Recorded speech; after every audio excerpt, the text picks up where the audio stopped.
ಅನುದಿನ ಅನುಕ್ಷಣ ಮನೆಯಲ್ಲೂ ಕಲಿಯೋಣ, ಕಲಿಕೆಯ ಹೊಸ ಹಾದಿಯಲಿ ಜೊತೆಗೂಡಿ ಹೆಜ್ಜೆಯ ಹಾಕೋಣ, ಸಂತಸದಿ ಕಲಿಯೋಣ ನಮ್ಮ ಹೆಮ್ಮೆಯ ಈ ಕ್ಲಾಸಿನಲ್ಲಿ. Yes sir. Yes teacher. Present ma'am.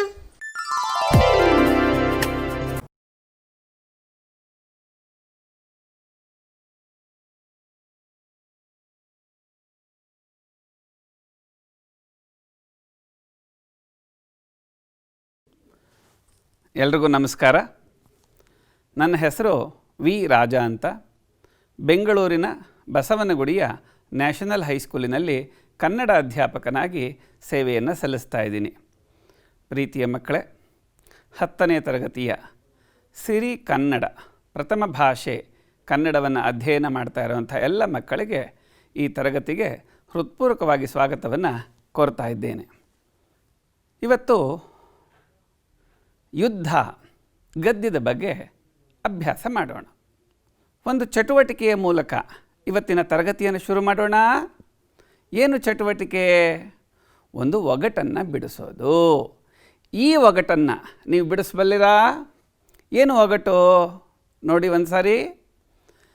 ಹಕ್ಕಿಯ ಹಾಡಿಗೆ ಬೆಕ್ಕಿನ ಹಾಡನ್ನು ಅಣಕು ಮಾಡುತ್ತಲಿ ಬರೆದಾತ, ಸಾಧನಕೇರಿಯ ಸಾಧಕನೀತ, ಮೋಡಿಯ ಮಾತಿಗೆ ಹೆಸರೀತ. ಯಾರು ಹೇಳಿ ನೋಡೋಣ? ಜನಪ್ರಿಯವಾದಂಥ ಒಬ್ಬ ವ್ಯಕ್ತಿ.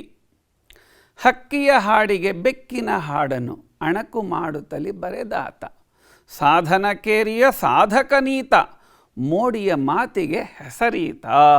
ಯಾರು? ಉತ್ತರವನ್ನು ನೋಡೋಣ. ಒಗಟಿನ ಉತ್ತರ ಯಾರಿವರು? ಇವ್ರು ಯಾರು ಅಂತ ನೀವೇ ಹೇಳಿ. ನಿಮ್ಮ ಉತ್ತರ ಸರಿ, ದ.ರಾ. ಬೇಂದ್ರೆಯವರು ಅಲ್ವಾ? ಹಾಗಾದರೆ ಮುಂದಿನ ಚಿತ್ರಗಳನ್ನು ಗಮನಿಸಿ ಈ ಲೇಖಕರು ಯಾರು ಅಂತ ಕಂಡು ಹಿಡಿತೀರಾ? ಅವ್ರನ್ನ ಗುರುತು ಹಚ್ತೀರಾ? ಅವ್ರನ್ನ ಗುರುತು ಹಿಡಿತೀರಾ? ಯಾರಿವರು ಹೇಳಿ ನೋಡೋಣ. ಜ್ಞಾನಪೀಠ ಪ್ರಶಸ್ತಿ ಪುರಸ್ಕೃತರು. ಯಾರಿವರು? ಸರಿಯಾಗಿ ಹೇಳಿದಿರ ಮಕ್ಕಳೇ, ಯು ಆರ್ ಅನಂತಮೂರ್ತಿಯವರು. ಹಾಗಾದರೆ ಇವ್ರು ಯಾರು ಹೇಳಿ ನೋಡೋಣ. ಇವರು ಯಾರು? ಜನಪ್ರಿಯ ಕಥೆಗಾರರು. ಯಾರು? ಶ್ರೀ ಪಿ ಲಂಕೇಶ್ ಅವರು ಅಲ್ವಾ? ಹಾಗಾದರೆ ಇವರು ಯಾರು ಹೇಳಿ ನೋಡೋಣ. ಗೊತ್ತಾಯ್ತಾ? ಜಾಣ ಮಕ್ಕಳು ನೀವು. ಇವರು ಪೂರ್ಣಚಂದ್ರ ತೇಜಸ್ವಿಯವರು. ಇವ್ರನ್ನ ಪತ್ತೆ ಹಚ್ಚಿ. ಎಲ್ರಿಗೂ ಗೊತ್ತಾಗೋಯ್ತು ನಿಮಗೆ. ಮಾಸ್ತಿ ವೆಂಕಟೇಶ್ ಅಯ್ಯಂಗಾರವರು, ಸಣ್ಣ ಕಥೆಗಳ ಜನಕ ಅಂತ ಹೆಸರು ತೆಗೆದುಕೊಂಡಂಥವರು. ಶ್ರೇಷ್ಠ ಕಥೆಗಾರರು, ಶ್ರೇಷ್ಠ ಸಾಹಿತಿಗಳು, ಜ್ಞಾನಪೀಠ ಪ್ರಶಸ್ತಿ ಪುರಸ್ಕೃತರು ಅಲ್ವಾ ಮಕ್ಕಳೇ? ಇವ್ರನ್ನ ಗುರುತು ಹಚ್ಚಿ ನೋಡೋಣ. ಯಾರಿವರು? ಕೆಲವು ಮಕ್ಕಳು ಹೇಳ್ತಾ ಇದ್ದೀರಾ, ಜಾಣ ಮಕ್ಕಳು. ಅನುಪಮ ನಿರಂಜನ ಅವರು. ಇವ್ರನ್ನ ಪತ್ತೆ ಹಚ್ಚಿ, ಇವರ ಹೆಸರನ್ನು ಹೇಳಿ ನೋಡೋಣ. ಶಬಾಷ್, ಜಾಣ ಮಕ್ಕಳು. ಸಾರಾ ಅಬೂಬಕ್ಕರ್ ಅವರು. ಭಾಳ ಸಂತೋಷದಿಂದ ತಾವೆಲ್ಲ ಭಾಗವಹಿಸ್ತಾ ಇದ್ದೀರಾ, ಜಾಣ ಮಕ್ಕಳು. ಈ ಯುದ್ಧ ಗದ್ಯ ಭಾಗವನ್ನು ಬರೆದಿರುವಂಥ ಲೇಖಕರು ಇದೇ ಶ್ರೀಮತಿ ಸಾರಾ ಅಬೂಬಕ್ಕರ್ ಅವರು. ಇವರು ಜೂನ್ 30ನೇ ತಾರೀಕು 1936ರಂದು ಕಾಸರಗೋಡಿನಲ್ಲಿ ಜನಿಸಿದರು. ಎಲ್ಲಿದೆ ಕಾಸರಗೋಡು ಗೊತ್ತಾ ನಿಮಗೆ? ನೋಡಿ, ಇದು ಕರ್ನಾಟಕ. ಭಾರತ, ಇದು ಕರ್ನಾಟಕ, ಹೌದಾ? ಈ ಕರ್ನಾಟಕದ ಪಕ್ಕದಲ್ಲೇ ಇದೆ ನೋಡಿ ಕಾಸರಗೋಡು. ಇಲ್ಲಿ ಸಾರಾ ಅಬೂಬಕ್ಕರ್ ಅವರು ಜನಿಸಿದರು. ಅರ್ಥ ಆಗ್ತಿದೆಯಾ ಮಕ್ಕಳೇ? ಮಹಿಳೆಯರು ಸಾಹಿತ್ಯ ರಚನೆಯಲ್ಲಿ ತೊಡಗಿಸಿಕೊಳ್ಳುವುದು ಅಪರೂಪ ಎನ್ನುವ ಸಂದರ್ಭದಲ್ಲಿ ಬರವಣಿಗೆ ಆರಂಭಿಸಿದ ಇವರು ಇಂದು ನಾಡಿನ ಖ್ಯಾತ ಕಥೆಗಾರ್ತಿ ಹಾಗೂ ಕಾದಂಬರಗಾರ್ತಿಯಾಗಿ ಜನಪ್ರಿಯತೆ ಗಳಿಸಿರುವರು. ಚಂದ್ರಗಿರಿಯ ತೀರದಲ್ಲಿ ಸಹನ, ಕದನ ವಿರಾಮ, ವಜ್ರಗಳು, ಸುಳಿಯಲ್ಲಿ ಸಿಕ್ಕವರು, ತಳ ಒಡೆದ ದೋಣಿಯಲ್ಲಿ ಮೊದಲಾದವು ಇವರ ಪ್ರಮುಖ ಕಾದಂಬರಿಗಳು. ಗಮನ ಇಟ್ಟು ನೋಡ್ಕೋಬೇಕು ಮಕ್ಕಳೇ.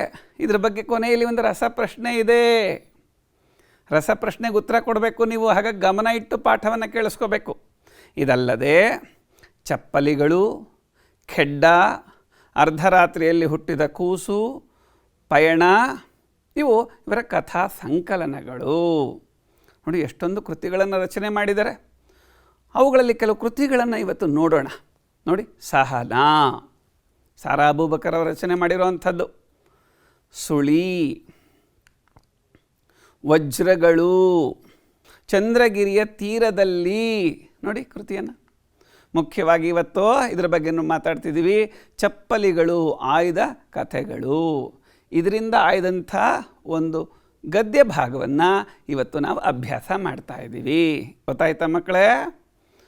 ಇವರ ಸಾಹಿತ್ಯ ಕೃಷಿಗಾಗಿ ಅನೇಕ ಪ್ರಶಸ್ತಿಗಳು ಹಾಗೂ ಕನ್ನಡ ಸಾಹಿತ್ಯ ಪರಿಷತ್ತಿನ ನೃಪತುಂಗ ಪ್ರಶಸ್ತಿ ಲಭಿಸಿವೆ. ಕರ್ನಾಟಕದ ಸಂಸ್ಕೃತಿ ಚಿಂತಕರಲ್ಲಿ ಇವರು ಒಬ್ಬರು. ಈ ಯುದ್ಧ ಕಥೆಯನ್ನು ಸಾರಾ ಅಬೂಬಕರ್ ಅವರು ಬರೆದಿರುವಂಥ ಚಪ್ಪಲಿಗಳು ಕಥಾ ಸಂಕಲನದಿಂದ ಆಯ್ದು ಸಂಪಾದಿಸಿ ನಿಗದಿಪಡಿಸಿದೆ. ಅರ್ಥ ಆಯ್ತಾ ಮಕ್ಕಳೇ? ಗದ್ಯ ಸಾಹಿತ್ಯದ ವಿವಿಧ ಪ್ರಕಾರಗಳಲ್ಲಿ ಸಣ್ಣ ಕಥೆಯೂ ಕೂಡ ಒಂದು. ಹೊಸಗನ್ನಡದ ಬಹು ಜನಪ್ರಿಯ ಪ್ರಕಾರಗಳಲ್ಲಿ ಒಂದಾದ ಸಣ್ಣ ಕಥೆ ದೇಶೀಯ ಹಾಗೂ ವಿಶ್ವ ಸಂಸ್ಕೃತಿಯ ಅಭಿವ್ಯಕ್ತಿಗೆ ಪೂರಕ ಮಾಧ್ಯಮವಾಗಿದೆ. Masti Venkatesh Iyengar, U R Ananthamurthy, P Lankesh, Chaduranga, Anupama Niranjana, Vaidehi, Yashwant Chittal, Poornachandra Tejaswi, Amaresh Nugadoni, Sara Aboobacker ಮೊದಲಾದವರು ಸಣ್ಣ ಕಥಾ ಸಾಹಿತ್ಯಕ್ಕೆ ಅಪಾರ ಕೊಡುಗೆಯನ್ನು ನೀಡಿದ್ದಾರೆ. ಇವತ್ತು ಅಂಥ ಸಣ್ಣ ಕಥೆಗಳಲ್ಲಿ ಒಂದು ಯುದ್ಧ. ಆ ಗದ್ಯ ಭಾಗವನ್ನು ಇವತ್ತು ಅಭ್ಯಾಸ ಮಾಡೋಣ. ಸಣ್ಣ ಕಥೆಗೆ ಇರುವಂಥ ವಸ್ತು ಯಾವುದು? ಸಮಾಜದಲ್ಲಿನ ಏಳು ಬೀಳುಗಳು, ಜನರ ಬದುಕು ಬವಣೆಗಳು, ನೋವು ನಲಿವುಗಳು, ಕ್ರೌರ್ಯ ಶಾಂತಿಯ ನಡೆ ಹಾಗೂ ಅದರ ಪರಿಣಾಮಗಳು, ಮಾನವೀಯ ಮೌಲ್ಯಗಳು ಎಲ್ಲವೂ ಈ ಸಣ್ಣ ಕಥೆಗೆ ವಸ್ತುಗಳಾಗಿವೆ. ಈ ಯುದ್ಧ ಅಂದರೆ ಕದನ ಅಂತ, ಸಂಗ್ರಾಮ ಅಂತ, ಹೋರಾಟ ಅಂತ. ನೋಡಿ, ಕಯ್ಯಾರ ಕಿಯಣ್ಣರಯ್ಯ ಅವರು, ನೋಡಿ ಈ ಚಿತ್ರದಲ್ಲಿರುವಂಥ ಕಯ್ಯಾರ ಕಿಯಣ್ಣರಯ್ಯ ಅವರು ಕೂಡ ಕಾಸರಗೋಡಿನಲ್ಲಿ ಜನಿಸಿದರು. ಕನ್ನಡಕ್ಕೋಸ್ಕರ ಅವಿರತವಾಗಿ ಶ್ರಮಿಸಿದರು, ಹೋರಾಟವನ್ನು ಮಾಡಿದರು. ಅವರು ಶತಮಾನದ ಗಾನ ಅನ್ನುವಂಥ ಪುಸ್ತಕದಲ್ಲಿ ಸಂಗ್ರಾಮ ಅನ್ನುವಂಥ ಕವನವನ್ನು ಬರೆದಿದ್ದಾರೆ. ಈ ಯುದ್ಧ ಅನ್ನೋದಕ್ಕೆ ಸರಿ ಸಮಾನವಾಗಿದೆ. ಎಲ್ಲ ಕಾಲದಲ್ಲೂ ಯುದ್ಧ ಇತ್ತು. ನೋಡಿ, ಸಾವಿರ ಸಾವಿರ ಯುಗ ಯುಗ ಉರುಳಲು ಸಾಗಿದೆ ಸಂಗ್ರಾಮ, ದುರ್ಜನ ಸಜ್ಜನ ಸಂಗ್ರಾಮ. ಒಳ್ಳೆಯವರಿಗೂ ಕೆಟ್ಟವರಿಗೂ ಸಂಗ್ರಾಮ ನಡೀತಾನೇ ಇತ್ತು. ಯಾವಾಗ ನಡೆದಿದೆ? ಕೃತಯುಗದಲ್ಲಿ ಶಿಶು ಪ್ರಹ್ಲಾದನ ಪೀಡಿಸಿದ, ಹಿರಣ್ಯಕಶಿಪುವೆ ತಾಮಡಿದ, ಕಂಬವನ್ನೊಡೆಯುತ್ತ ನರಹರಿ ಬಂದ, ನಂಬಿದ ಧರ್ಮಕ್ಕೆ ಜಯವನ್ನು ತಂದ, ಸಾಗಿದೆ ಸಂಗ್ರಾಮ. ನೋಡಿ, ಕೃತಯುಗದಲ್ಲೂ ಕೂಡ ಯುದ್ಧ ಆಯಿತು. ಹಿರಣ್ಯಕಶಿಪುವನ್ನು ಸಂಹಾರ ಮಾಡೋದಕ್ಕೆ ಆ ನರಸಿಂಹ ಅವತಾರ ಮಾಡಬೇಕಾಯಿತು. ಇನ್ನು ತ್ರೇತಾಯುಗದಲ್ಲಿ 10 ತಲೆಗಳನ್ನು ಹೊತ್ತ ದಶಶಿರನು ತುತ್ತಾದನು ಶ್ರೀರಾಮನ ಬಾಣಕ್ಕೆ. ದರ್ಪದ ಪರ್ವತ ನೆಲಕ್ಕೆ ಕುಸಿಯಿತು, ಧರ್ಮದ ಬಾವುಟ ಬಾನೊಳು ಅರಳಿತು, ಸಾಗಿದೆ ಸಂಗ್ರಾಮ. ತ್ರೇತಾಯುಗದಲ್ಲೂ ಕೂಡ ಆ ರಾವಣನನ್ನು ಸಂಹಾರ ಮಾಡೋಕ್ಕೆ ಶ್ರೀರಾಮ ಜನಿಸಿ ಬರಬೇಕಾಯಿತು. ಇನ್ನು ದ್ವಾಪರ ಯುಗದಲ್ಲಿ ಪಂಚ ಪಾಂಡವರು ಕಾಡೊಳಗಿದ್ದರು, 100 ಕೌರವರು ಸುಖವ ಮೆದ್ದರು, ಭೀಷ್ಮ ದ್ರೋಣರೋ ಶಕುನಿ ಶಲ್ಯರೋ ಆನೆ ಕುದುರೆ ರಥ ಏನೇ ಇದ್ದರೂ ದುಷ್ಟ ಕೌರವನ ಶಿರ ಉರುಳಿ ಧರ್ಮಪುತ್ರಗೆ ಧರೆ ಮರಳಿ ಸಾಗಿದೆ ಸಂಗ್ರಾಮ. ಅಲ್ಲೂ ಕೂಡ ಯುದ್ಧ ಆಯಿತು. ಇನ್ನು ಕಲಿಯುಗದಲ್ಲಿ ಭಾರತ ಮಾತೆಯ ಮಕುಟವ ಮೆಟ್ಟಿ, ರವಿಯ ಸ್ತಮಿಸಿದ ರಾಜ್ಯವ ಕಟ್ಟಿ, ಅನ್ಯರ ನಾಳಾಗಿಸಿ ಮೇಲೇರಿ, ದಾಸ್ಯದ ನೊಗವನ್ನು ಕೊರಳಿಗೆ ಹೇರಿ ಹಿಗ್ಗಿದರೆಲ್ಲರೂ ತಗ್ಗಿ ಹೋದರು, ಸತ್ಯ ಅಹಿಂಸೆಯ ತಪದಿ ಬೆಂದರು, ಸಾಗಿದೆ ಸಂಗ್ರಾಮ. ಬ್ರಿಟಿಷರನ್ನ ಓಡಿಸೋದಕ್ಕೋಸ್ಕರ ಸಹಸ್ರಾರು ದೇಶಭಕ್ತರು ಕಟಿಬದ್ಧರಾಗಿ ನಿಂತರು. ಮಹಾತ್ಮ ಗಾಂಧೀಜಿಯವರ ನೇತೃತ್ವದಲ್ಲಿ ದೊಡ್ಡ ಹೋರಾಟ ನಡೆಯಿತು, ಯುದ್ಧ ಆಯಿತು, ಶಾಂತಿಯುತವಾಗಿ ಯುದ್ಧ ಆಯಿತು ಅಲ್ವಾ ಮಕ್ಕಳೇ?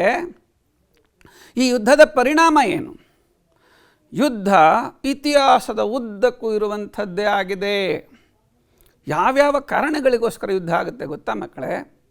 ಸಾಮ್ರಾಜ್ಯ ವಿಸ್ತರಣೆ, ಲೋಭ, ಶಕ್ತಿಯ ಪ್ರದರ್ಶನ, ಕೌಟುಂಬಿಕ ಕಲಹಗಳು, ದ್ವೇಷ ಸಾಧನೆ ಮುಂತಾದವು ಯುದ್ಧಕ್ಕೆ ಕಾರಣವಾಗುತ್ತವೆ. ಈ ಯುದ್ಧದ ಭೀಕರತೆಯು ಧರ್ಮ ದೇಶಗಳ ಭೇದವಿಲ್ಲದೆ ಭಾಗಿಯಾದ ಸೈನಿಕರಿಗೂ ಅವರ ಕುಟುಂಬ ವರ್ಗದವರಿಗೂ ಹಾಗೂ ದೇಶಕ್ಕೂ ನಾನಾ ರೀತಿಯ ಸಂಕಷ್ಟಗಳನ್ನು ತಂದೊಡ್ಡುತ್ತದೆ. ಹಾಗಾದರೆ ಈ ಯುದ್ಧದಲ್ಲಿ ಮಾನವೀಯತೆ ಇಲ್ವಾ ಅಂದರೆ ಖಂಡಿತ ಇದೆ. ಈ ಗದ್ಯ ಭಾಗದಲ್ಲೂ ಕೂಡ ಈ ಮಾನವೀಯತೆ ಅನ್ನೋದಿದೆ ಮಕ್ಕಳೇ. ಯುದ್ಧದಲ್ಲಿ ನೊಂದವರು ಧರ್ಮ ಭಿನ್ನತೆ, ದೇಶ ಭಿನ್ನತೆ, ವೈರಿ ಮಿತ್ರ ಎಂಬುದನ್ನೆಲ್ಲ ಪರಿಗಣಿಸದೆ ಪರಸ್ಪರರು ಸಂಕಷ್ಟ ಪರಿಹಾರಕ್ಕೆ ರಕ್ಷಣೆಗೆ ತೊಡಗುವ ಮಾನವೀಯ ಮೌಲ್ಯಯುತ ನಡವಳಿಕೆಗಳು ಪ್ರಸ್ತುತ ಕಥೆಯಲ್ಲಿ ಮನೋಜ್ಞವಾಗಿ ಮೂಡಿಬಂದಿವೆ. ಅದನ್ನು ಈ ಗದ್ಯ ಭಾಗದಲ್ಲಿ ನಾವೆಲ್ಲ ನೋಡಬಹುದು ಮಕ್ಕಳೇ. ಹಾಗಾದರೆ ಈ ಗದ್ಯ ಭಾಗದ ಆಶಯ ಭಾವ ಏನು? ಎರಡು ದೇಶಗಳ ನಡುವೆ ಯುದ್ಧ ಆಗ್ತಾ ಇದೆ. ದೇಶದ ಗಡಿ ಭಾಗದಲ್ಲಿ ಸಮುದ್ರದ ಮೇಲಿನ ಆಕಾಶದಲ್ಲಿ ಹಾರುತ್ತಿದ್ದ ಯುದ್ಧ, ವಿಮಾನದ ಮೇಲೆ ವೈರಿಗಳ ವೈಮಾನಿಕ ದಾಳಿಯಿಂದಾಗಿ ವಿಮಾನವು ನುಚ್ಚು ನೂರಾಗಿ ನದಿ ಮೇಲೆ ಬಿದ್ದಿತು. ಅದರಲ್ಲಿದ್ದ ವೈದ್ಯ ಸೈನಿಕನೊಬ್ಬನಿಗೆ ಕಾಲಿಗೆ ತೀವ್ರ ಪೆಟ್ಟಾಗಿದ್ದರೂ ಕಷ್ಟಪಟ್ಟು ನೀರಿನಲ್ಲಿ ಈಜಿ ದಡ ಸೇರುತ್ತಾನೆ. ಅಲ್ಲಿಯೇ ಇದ್ದ ಅನ್ಯ ದೇಶದವರ ಕುಟುಂಬದಲ್ಲಿ ಉಂಟಾಗಿದ್ದ ಸಂಕಷ್ಟವನ್ನು ತಾನು ನೋವಿನಲ್ಲಿದ್ದರೂ ಪರಿಹರಿಸುತ್ತಾನೆ. ಅಂತೆಯೇ ಆ ಕುಟುಂಬವು ಅವನನ್ನು ವೈರಿ ಪಡೆಯವನೆಂದು ಪರಿಗಣಿಸದೆ ತನ್ನ ದೇಶದ ಸೈನಿಕರಿಂದ ದಾಳಿಗೆ ತುತ್ತಾಗದಂತೆ ರಕ್ಷಿಸುವುದನ್ನು ಇಲ್ಲಿ ಕಾಣಬಹುದಾಗಿದೆ. ಒಟ್ಟಾರೆ ಜನಸಾಮಾನ್ಯರಲ್ಲಿ ಯುದ್ಧದ ಬಗೆಗಿನ ತಿರಸ್ಕಾರವನ್ನು, ಸಂಕಷ್ಟದಲ್ಲಿ ವೈರಿ ಮಿತ್ರ ಎಂದು ನೋಡದೆ ಪರಸ್ಪರ ಸಹಕಾರದೊಂದಿಗೆ ಮಾನವೀಯ ಮೌಲ್ಯವನ್ನು ಎತ್ತಿ ಹಿಡಿಯುವುದನ್ನು ಈ ಪಾಠದಲ್ಲಿ, ಈ ಗದ್ಯದಲ್ಲಿ ನಾವು ನೋಡಬಹುದಾಗಿದೆ. ಇನ್ನು ಗದ್ಯ ಭಾಗವನ್ನು ಅರ್ಥ ಮಾಡ್ಕೋಬೇಕಾದ್ರೆ ಒಂದಷ್ಟು ಪದಗಳನ್ನು ಅರ್ಥ ಮಾಡ್ಕೋಬೇಕು. ಆರ್ತನಾದ, ಕಷ್ಟಕ್ಕೆ ಸಿಕ್ಕಿದವರ ಕೂಗು ಅಂತ ಅರ್ಥ. ಕಿವಿಗಡ ಚಿಕ್ಕು ಅನ್ನುವಂಥ ಪದ ಬರುತ್ತೆ. ಅಂದರೆ ಕಿವಿಗೆ ಕರ್ಕಶವಾಗುವ ಹಾಗೆ, ಗಟ್ಟಿಯಾಗಿ ಅಂತ ಅರ್ಥ. ಕ್ರೌರ್ಯ ಅಂದರೆ ನಿರ್ದಯತೆ, ಕರುಣೆ ಇಲ್ಲದ. ಗ್ರೌಂಡ್ ಅಂತ ಬರುತ್ತೆ, ಅದು ಇಂಗ್ಲೀಷ್ ಪದ, ಅಂದರೆ ಭೂಪ್ರದೇಶ. ರೋದನ ಅಂದರೆ ಅಳುವಿಕೆ. ಸಾಂತ್ವನ ಅಂದರೆ ಸಮಾಧಾನ ಪಡಿಸು. ಇಲ್ಲಿ ಒಂದು ಟಿಪ್ಪಣಿ ಪದವನ್ನು ಕೊಟ್ಟಿದ್ದಾರೆ ಗದ್ಯ ಭಾಗದಲ್ಲಿ. ಅದರ ಹೆಸರು ಬ್ಲಾಕ್ಔಟ್ ಅಂತ.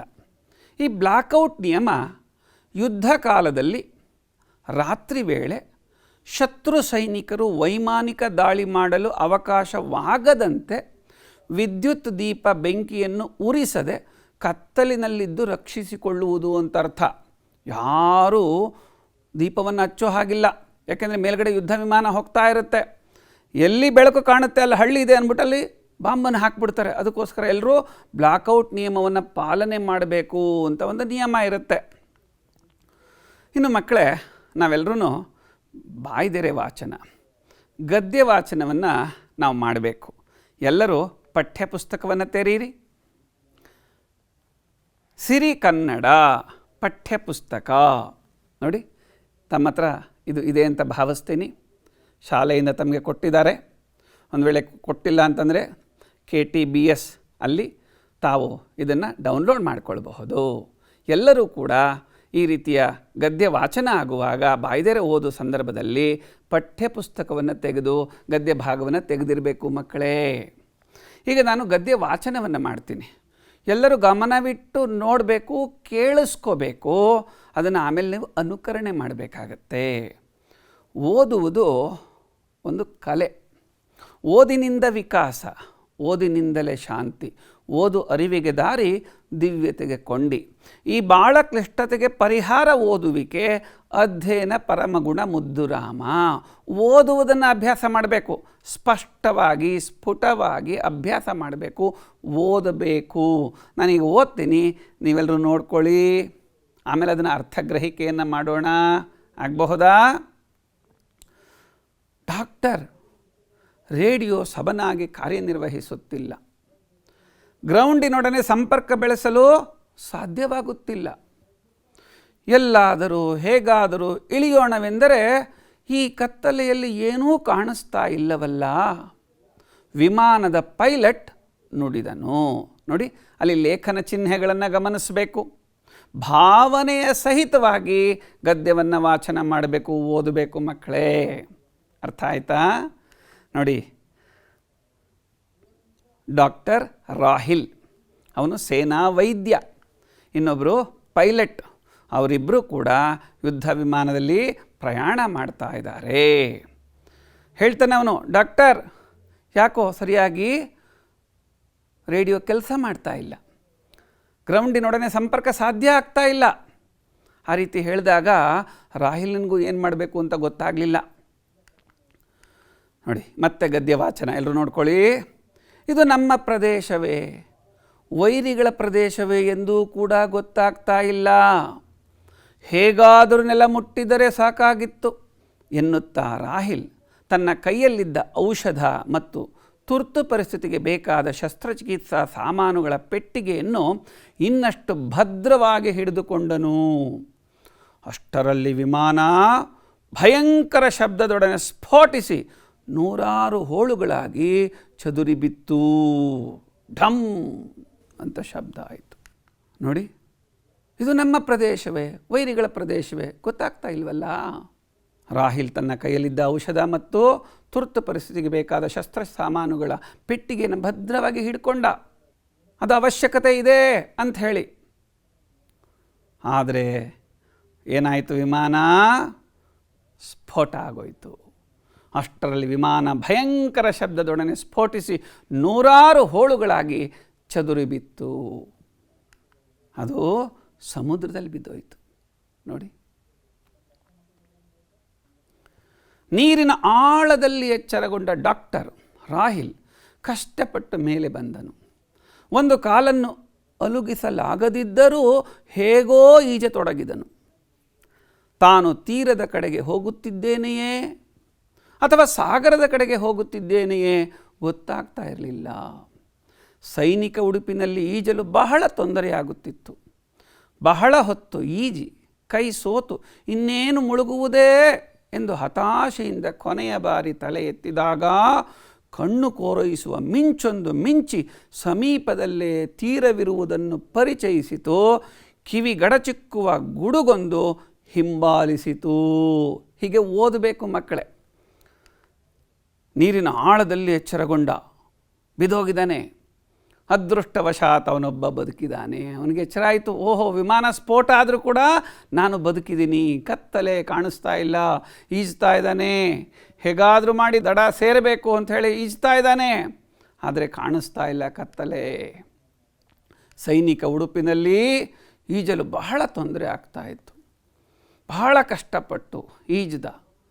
ಕೊನೆಗೆ ಅವನಿಗೊಂದು ಆಶಾಕಿರಣ ಅನ್ನೋ ಹಾಗೆ ಒಂದು ಮಿಂಚು ಬಂತು. ನೋಡಿ, ಹತ್ತಿರದಲ್ಲಿ ಅವನಿಗೊಂದು ದಡ ಕಾಣಿಸ್ತಾ ಇದೆ. ನಾನು ಹೇಗಾದರೂ ಮಾಡಿ ಅಲ್ಲಿ ತಲುಪಬಹುದು ಅಂಥೇಳಿ ಅವನು ವೇಗವಾಗಿ ತನ್ನ ಶಕ್ತಿಯನ್ನೆಲ್ಲ ಮೀರಿ ಈಜೋದಕ್ಕೆ ಶುರು ಮಾಡ್ದ. ಜೋರಾಗಿ ಗುಡುಗು ಬಂತು. ತೀರಾ ಕಣ್ಣಿಗೆ ಬಿದ್ದೊಡನೆ ರಾಹಿಲನ ದೇಹದಲ್ಲಿ ಹೊಸ ರಕ್ತ ಸಂಚಾರವಾದಂತಾಗಿ ತನ್ನೆಲ್ಲ ಶಕ್ತಿಯನ್ನು ಒಟ್ಟುಗೂಡಿಸಿ ಬಲವಾಗಿ ಎರಡೂ ಕೈಗಳಿಂದಲೂ ನೀರನ್ನು ಹಿಂದಕ್ಕೆ ತಳ್ಳುತ್ತಾ ದಡ ಸೇರಿ ದೀರ್ಘವಾದ ನಿಟ್ಟೆಸರು ಬಿಟ್ಟನು. ದಡ ಸೇರಿಯಾಯಿತು. ಆದರೆ ಈ ನೆಲ ಯಾರಿಗೆ ಸೇರಿದ್ದು? ತನ್ನನ್ನು ಹಿಡಿದು ಕೊಲ್ಲುವವರಿಗೋ ಅಥವಾ ತನ್ನನ್ನು ಬದುಕಿಸಿ ರಕ್ಷಣೆ ನೀಡುವವರಿಗೋ? ಗೊತ್ತಿಲ್ಲ ಅವನಿಗೆ. ನೋಡಿ ಅವನಿಗೆ ಅಲ್ಲೊಂದು ದಡ ಕಾಣಿಸ್ತಾ ಇದೆ. ಕಷ್ಟಪಟ್ಟು ನೀರನ್ನು ಹಿಂದಕ್ಕೆ ತಳ್ಳಿ ಹೇಗಾದರೂ ಮಾಡಿ ದಡವನ್ನು ತಲುಪಬೇಕು ಅಂತ ಹೇಳಿ ಆ ದಡವನ್ನು ತಲುಪಿ ನಿಟ್ಟೆಸರು ಬಿಡ್ತಾನೆ. ಸದ್ಯ ಬದುಕದೆ ಅಂತ ಅನಿಸುತ್ತೆ ಅವನಿಗೆ. ಆದರೆ ಈ ಜಾಗ ಯಾರ್ದು? ಈ ಜಾಗ ಯಾರ್ದು? ನನ್ನ ಕಡೆಯವರೆಗೋ ಅಥವಾ ನನ್ನನ್ನು ಹಿಡಿದು ಕೊಲ್ಲೋ ಅಂಥವ್ರ ಕಡೆಗೋ, ಶತ್ರು ಕಡೆಯವ್ರಿಗೋ ಗೊತ್ತಿಲ್ಲ ಅವನಿಗೆ. ಆತನು ಎದ್ದು ನಿಲ್ಲಲು ಪ್ರಯತ್ನಿಸಿದನು. ಒಂದು ಕಾಲು ಅಸಾಧ್ಯವಾದ ನೋವಿನಿಂದ ತತ್ತರಿಸಿತು. ಆತನು ಅಲ್ಲೇ ಕುಸಿದು ಕುಳಿತನು. ಈವರೆಗೆ ಈಜಿದ್ದೇ ಅದ್ಭುತವೆನಿಸಿತು. ಮುಂದೇನು? ಮಿಂಚು ಮತ್ತೊಮ್ಮೆ ಮಿಂಚಿತು. ಆ ಬೆಳಕಿನಲ್ಲಿ ಕಣ್ಣಿಗೆ ಬಿತ್ತು ಸಾಮಾನ್ಯವಾದೊಂದು ಒಂಟಿ ಮನೆ. ಧಾರಾಕಾರವಾಗಿ ಸುರಿಯುತ್ತಿರುವ ಈ ಮಳೆಯಿಂದ ಮೊದಲು ರಕ್ಷಣೆ ಪಡೆಯಬೇಕು. ಮುರಿದು ಹೋದ ಕಾಲಿನ ಆರೈಕೆ ಆಗಬೇಕು. ನೋಡಿ ಮಕ್ಕಳೇ, ಮೊದಲು ಇದನ್ನು ಓದಬೇಕು. ನೋಡಿ, ಕಥೆ ಓದ್ತಾ ಓದ್ತಾ ಹಾಗೆ ಅರ್ಥ ಆಗಿಬಿಡುತ್ತೆ. ಎಷ್ಟು ಸರಳವಾಗಿದೆ ಕಥೆ ಅಂದ್ರೇ ಸುಲಭವಾಗಿ ಅರ್ಥ ಆಗುವಂಥದ್ದು. ಹಾಗಾಗಿ ಹೆಚ್ಚು ವಿವರಣೆ ನಿಮಗೆ ಬೇಕಾಗಿಲ್ಲ ಅಲ್ವಾ ಮಕ್ಕಳೇ? ನೋಡಿ, ಆತನು ಎದ್ದು ನಿಲ್ಲಲು ಪ್ರಯತ್ನಿಸಿದನು. ಆದರೆ ಕಾಲು ತುಂಬ ನೋಯ್ತಾ ಇದೆ. ಕಷ್ಟಪಟ್ಟು ಈಜಿದ ಅವನು. ಮತ್ತೊಮ್ಮೆ ಮಿಂಚು ಕಾಣಿಸ್ತು. ಅಲ್ಲಿ ಒಂದು ಮನೆ ಕಾಣಿಸ್ತಾ ಇದೆ, ಒಂಟಿ ಮನೆ ಕಾಣಿಸ್ತಿದೆ.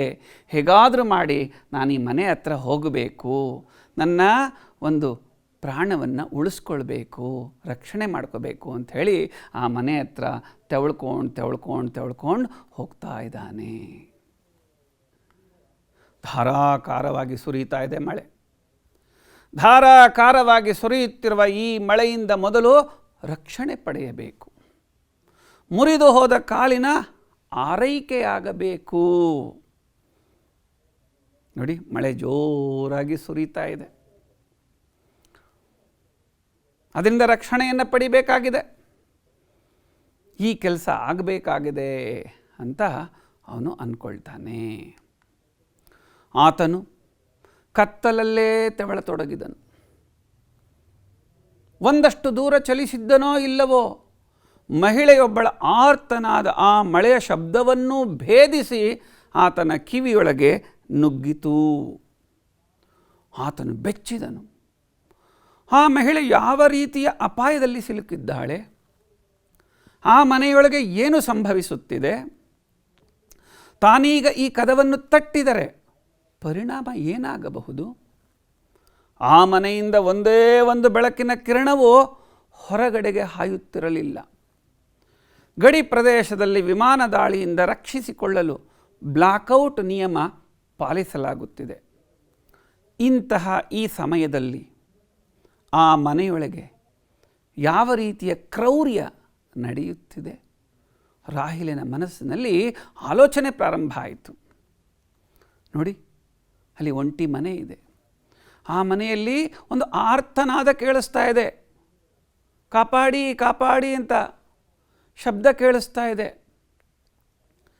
ಅಲ್ಲಿ ಆ ಮನೆಯ ಒಳಗಡೆ ಯಾವ ರೀತಿಯ ತೊಂದರೆ ಆಗಿದೆ ಅವರಿಗೆ. ಆ ಶಬ್ದವನ್ನು ಕೇಳಿ ರಾಹಿಲನಿಗೂ ಕೂಡ ಭಯ ಆಯಿತು. ಬೆಚ್ಚಿದನು. ಅದು ಒಂದು ಮಹಿಳೆಯ ಧ್ವನಿ. ಪಾಪ ಆ ಮಹಿಳೆ ಯಾವ ರೀತಿಯ ಅಪಾಯದಲ್ಲಿ ಸಿಲುಕಿದ್ದಾಳೋ. ಆ ಮನೆಯಿಂದ ಒಂದೇ ಒಂದು ಬೆಳಕಿನ ಕಿರಣವು ಹೊರಗಡೆ ಕಾಣಿಸ್ತಾ ಇಲ್ಲ. ಯಾಕೆಂದರೆ ಅದು ಗಡಿ ಪ್ರದೇಶ. ವಿಮಾನ ದಾಳಿಯಿಂದ ರಕ್ಷಿಸಿಕೊಳ್ಳೋದಕ್ಕೋಸ್ಕರ ಬ್ಲ್ಯಾಕ್ಔಟ್ ನಿಯಮವನ್ನು ಪಾಲಿಸಲಾಗ್ತಾ ಇದೆ.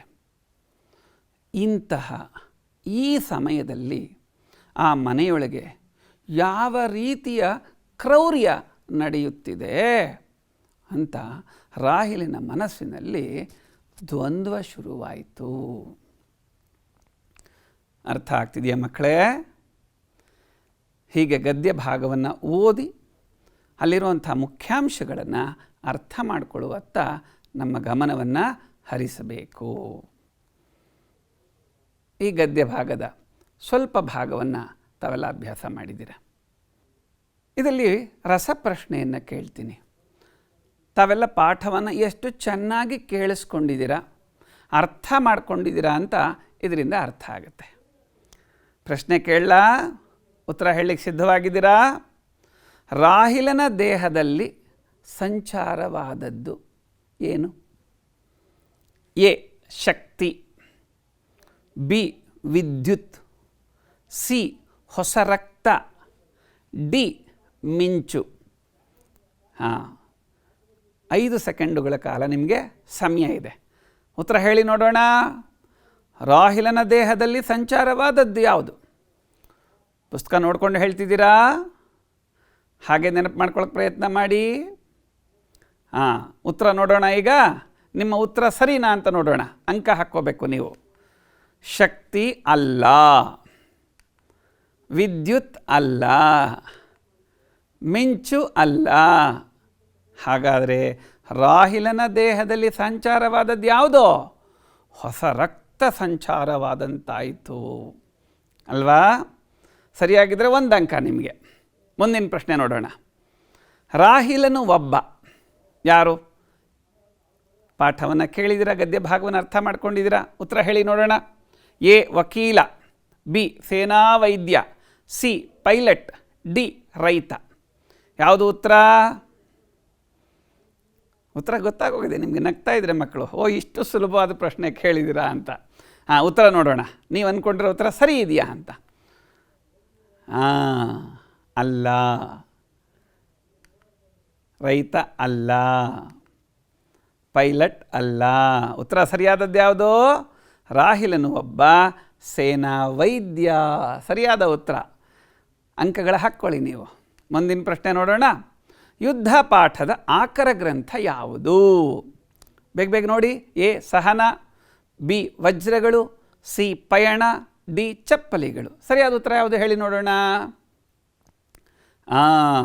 ಆಗಲೇ ಉತ್ತರ ನಿಮಗೆ ಗೊತ್ತಾಗೋಯ್ತು.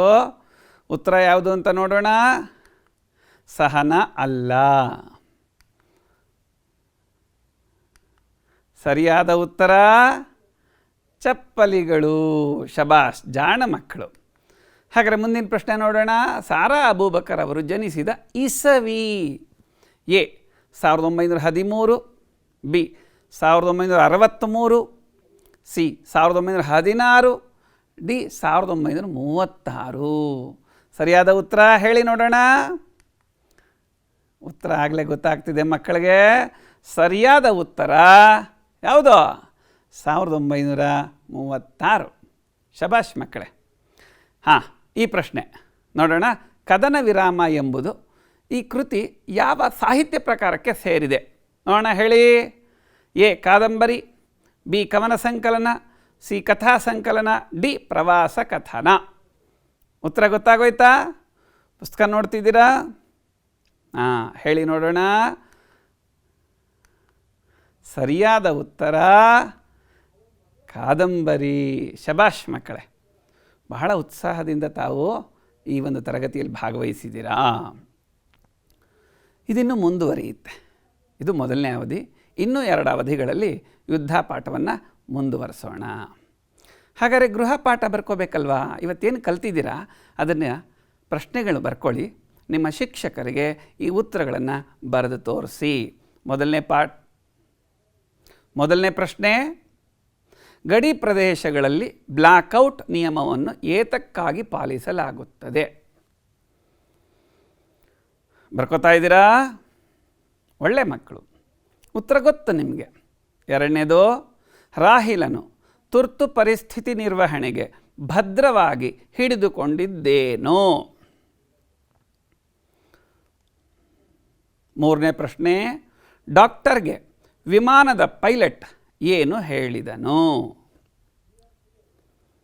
4ನೇ ಪ್ರಶ್ನೆ, ಸಾರಾ ಅಬೂಬಕರ್ ಅವರ ಪರಿಚಯ ಮಾಡಿಕೊಡಿ. ಉತ್ತರವನ್ನು ಬರೀತೀರಾ ಎಲ್ಲರೂ? ಉತ್ತರವನ್ನು ಬರೆದು ನಮ್ಮ ಗುರುಗಳಿಗೆ ತೋರಿಸಿ ಅವರ ಸಹಿಯನ್ನು ಪಡ್ಕೊಳ್ತೀರಾ ಮಕ್ಕಳೇ? ಇದನ್ನು ಮುಂದಿನ ತರಗತಿಯಲ್ಲಿ ಮುಂದುವರಿಸೋಣ. ಎಲ್ಲ ಬಲ್ಲವರಿಲ್ಲ, ಬಲ್ಲವರು ಬಹಳಿಲ್ಲ, ಬಲ್ಲಿದರು ಇದ್ದು ಬಲವಿಲ್ಲ, ಸಾಹಿತ್ಯವೆಲ್ಲರಿಗೂ ಇಲ್ಲ ಸರ್ವಜ್ಞ. ಎಲ್ಲವನ್ನು ಕಲಿಯುವಂಥ ಪ್ರಯತ್ನವನ್ನು ಮಾಡೋಣ. ಎಲ್ರಿಗೂ ಶುಭ ಆಗಲಿ. ಮುಂದಿನ ತರಗತಿಯಲ್ಲಿ ಭೇಟಿಯಾಗೋಣ. ನಮಸ್ಕಾರ.